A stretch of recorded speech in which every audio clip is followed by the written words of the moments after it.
आज जो संकेत मैं आपको बताऊंगी ना, इनमें से यदि 2 संकेत भी आपको दिखते हैं ना, तो आप समझ लीजिए कि आपके भीतर दैवीय शक्तियां प्रकट हो रही हैं। आपके भीतर उस ईस्ट की एनर्जी आ रही है जिसको आप पूज रहे हैं। समझ लीजिए, मैं 7 संकेत आपको बताऊंगी और इन संकेतों में से आप समझ लीजिए, अगर 2 संकेत भी आपको मिलते हैं ना, तो आप समझ लीजिए कि कुछ अच्छा हो रहा है, आपकी साधना का असर आप पर हो रहा है। दोस्तों, कई बार हम ना लगे रहते हैं पूजा पाठ साधना में, लेकिन हमें लगता है कुछ नहीं हो रहा है। लेकिन इसके लिए भी आपके पास ज्ञान होना चाहिए कि अगर हमारे पास वो शक्ति आ रही है तो वो किस तरह के संकेत देगी। जय श्री राम दोस्तों, कैसे हैं आप सब लोग। दोस्तों, मैं भी ठीक हूँ। तो दोस्तों, आज का मेरा वीडियो है कि आपको वो संकेत, वो छोटी छोटी चीजें मैं बताऊंगी कि आप अगर इसको ध्यान से सुनोगे ना, पूरा वीडियो देखना आप, तो उसमें आपको पता लग जाएगा कि हाँ, हमारी साधना सफल हो रही है। ठीक है, तो आपके अंदर नेगेटिविटी नहीं आएगी, बल्कि आप करते रहोगे और पॉजिटिविटी फिर आपके भीतर आएगी। तो दोस्तों, रोज की तरह यदि आपको मेरा वीडियो पसंद आता है तो मेरे चैनल को सब्सक्राइब करें, मेरे वीडियो को लाइक करें, कमेंट करें, शेयर भी करें। तो दोस्तों, शुरू करते हैं आज का वीडियो। दोस्तों, जब भी आप साधना करते हैं और आपको साधना करते करते कुछ समय होता है, देखिए साधना में कुछ लोगों को बहुत जल्दी सफलता मिलती है और कुछ को बहुत ज्यादा समय लगता है। तो देखिए, इसमें कुछ नहीं है, इसमें सिर्फ आपके कर्मा है। अगर आपके नेगेटिव कर्मा कम है, पूर्व जन्म में किए गए कर्मा कम है, तो आपको बहुत जल्दी अपनी साधना में सफलता मिलेगी। लेकिन अगर कर्मास ज्यादा है तो फिर क्या होगा कि कुछ साधना आपकी उन कर्मास को न्यूट्रलाइज करने में लग जाएगी। ठीक है ना। तो इसमें आप घबराए नहीं कि दूसरे ने तो बहुत जल्दी उसको सिद्धि हो गई और हमें नहीं हुई है, तो इसमें घबराना नहीं है। पात्रता के अनुसार ये चीज आती है। तो दोस्तों, जब हम साधना करते हैं तो सबसे पहले हमारे जो चक्रास हैं, बॉडी में जो 7 चक्रास हैं, उनमें एनर्जी बढ़ती है। थोड़ा बेसिक चक्र से लेकर के और सहस्त्रार चक्र तक वो एनर्जी बढ़ती रहती है, लेकिन थोड़ा बढ़ती रहती है। तो जब वो एनर्जी थोड़ा बढ़ती है और आपके चक्रास एक्टिवेट होते हैं ना, तो आपको कुछ संकेत मिलते हैं।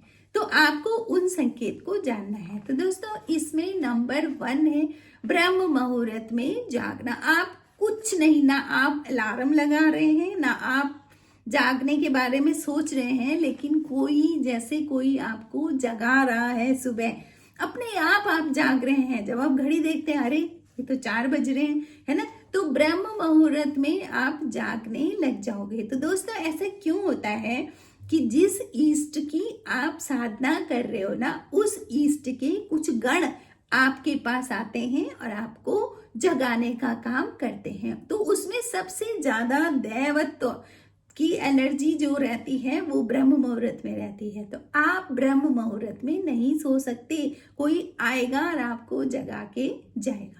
दोस्तों, ब्रह्म मुहूर्त में यदि आप साधना नहीं भी करते हो ना, आप सिर्फ जागते भी हो ना, तो उसका भी आपको लाभ मिलता है। तो ऐसा नहीं है कि जो साधना करेंगे वही उठेंगे। आप सिर्फ ब्रह्म मुहूर्त में अगर जाग गए और अपने काम शुरू कर दिया आपने, तो आपको लाभ मिलेगा ही मिलेगा, क्योंकि उस समय की जो एनर्जी होती है, ईश्वर तत्व उसमें ज्यादा होता है। तो उस एनर्जी की वजह से आपके काम भी बहुत अच्छे से होंगे और आपको लाभ जरूर मिलेगा। तो दोस्तों, दूसरी बात, जब आप साधना करोगे तो साधना करने जब आप बैठते हो, ध्यान करते हो, आप मंत्र जाप कर रहे हो, तो आपकी रीढ़ की हड्डी में भी दर्द होगा। रीढ़ की हड्डी में जो चक्रास हैं उनमें भी दर्द होगा। तो दोस्तों, क्या होता है ना, एनर्जी जो एनर्जी आपके मंत्र जाप साधना से आपने क्रिएट करी है, वो एनर्जी चक्रास में जाएगी और चक्रास में भी वो टक्कर मारेगी, समझ लो। ठीक है ना।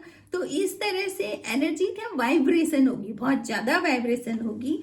तो आपको हल्का सा सेंसेशन या आपको हल्का सा दर्द महसूस होगा। अब कहाँ पर, अपनी रीढ़ की हड्डी में आपको दर्द होगा। आपको सिर में भी दर्द महसूस हो सकता है। वो सिर्फ और सिर्फ क्या है, उस एनर्जी के कारण होता है। तो हम लोग क्या होते हैं ना, कई बार ये सब होता है तो हम कहते हैं अरे नहीं, मेरी तो तबीयत खराब हो रही है, मुझे नहीं करना है। तो बस ये नहीं सोचना है, वहां पर आपको क्या सोचना है कि मेरी साधना काम कर रही है। अगला है दोस्तों, आपको पूजा में और ध्यान में उबासियां आने लगेंगी। तो दोस्तों ये जो उबासी आना है, ये आपकी मंत्र की ऊर्जा के कारण होता है। आपने मंत्र जाप किया तो मंत्र की ऊर्जा आई और आप उस ऊर्जा को लेने में थोड़ी देर, जैसे होता है ना नशे की दवाई होती है ना, बस इस तरह की वो ऊर्जा आपके भीतर जाएगी तो आपको ऐसा हल्का महसूस होगा। और जब आपको बिल्कुल रिलैक्स मोड में रहोगे तो आपको उबासियां आने लगेंगी।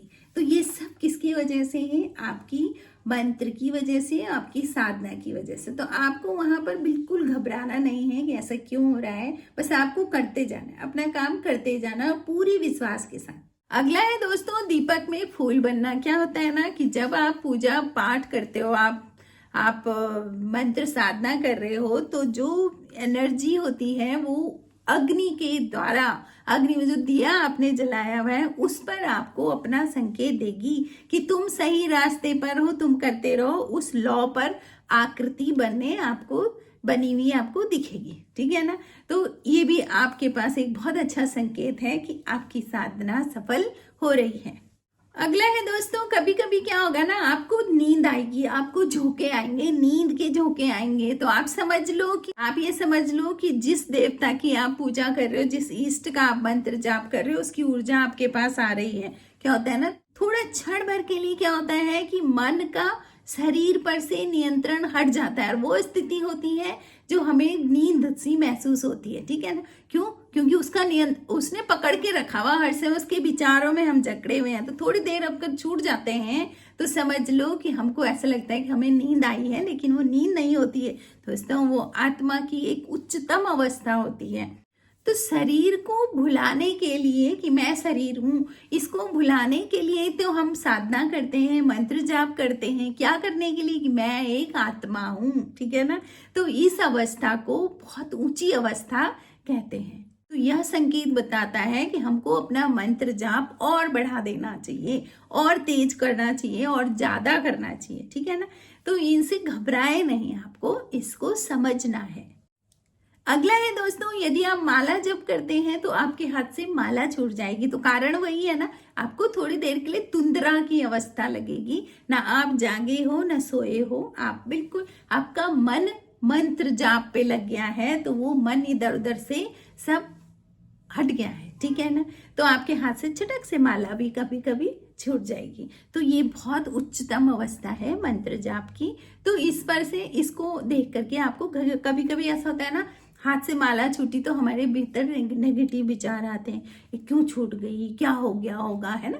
तो मैंने कहा ना कि अपनी साधना में, अपनी पूजा पाठ साधना नियम में कभी भी संशय नहीं करना है, और उस ईश्वर पर तो बिल्कुल नहीं करना है। और आपको कभी लगता है कि आपने कुछ गड़बड़ कर दी तो बस बोलो ना, भगवान बच्चा हूं आपका, मुझे माफ करो, है ना। तो इस तरह से आपको मंत्र साधना करनी है। अगला है दोस्तों, लास्ट वाला, कि कभी कभी शरीर में झुंझुनाहट महसूस होती है, कभी आपको सर में भी दर्द होगा। तो इसका मतलब है कि उस ऊर्जा को आपका शरीर नहीं ले पा रहा है। आपकी रीढ़ की हड्डी में ऐसा लगेगा जैसे कोई कीड़ा काट रहा है, ऐसे ऐसे हल्का हल्का सा आपको दर्द महसूस होगा। तो ये सब चीजें, वाइब्रेशन आपको महसूस होगा, आपको पर्टिकुलर पार्ट में आपको कहीं पर एक वाइब्रेशन सा महसूस होगा। तो इसका मतलब आपका शरीर उस ऊर्जा को लेने में अभी असमर्थ हो रहा है। तो आप अपनी पात्रता को बढ़ाते रहें, ठीक है। तो मंत्र जाप वगैरह करने के साथ साथ आप अपना दान धर्म के काम, किसकी सेवा, ये सब बढ़ा दें। तो आपको ये सारे संकेत यही बता रहे हैं कि वो ऊर्जा आपके पास आ रही है। तो दोस्तों, कभी भी आध्यात्मिक मार्ग पर हो तो विश्वास से ही सब कुछ मिलेगा। जितना दृढ़ आपका विश्वास होगा ना, उतना आपके पास चीजें आएंगी, ठीक है। तो अपने कहते हैं ना, संशय आत्मा विनश्यते है, तो आपको संशय नहीं करना है। और अगर ये संकेत आपको दिखते हैं ना, तो आप समझ लीजिए कि आप बिल्कुल सही मार्ग पर चल रहे हैं। तो दोस्तों, आपको वीडियो कैसे लगा आप कमेंट जरूर करें। जय श्री राम।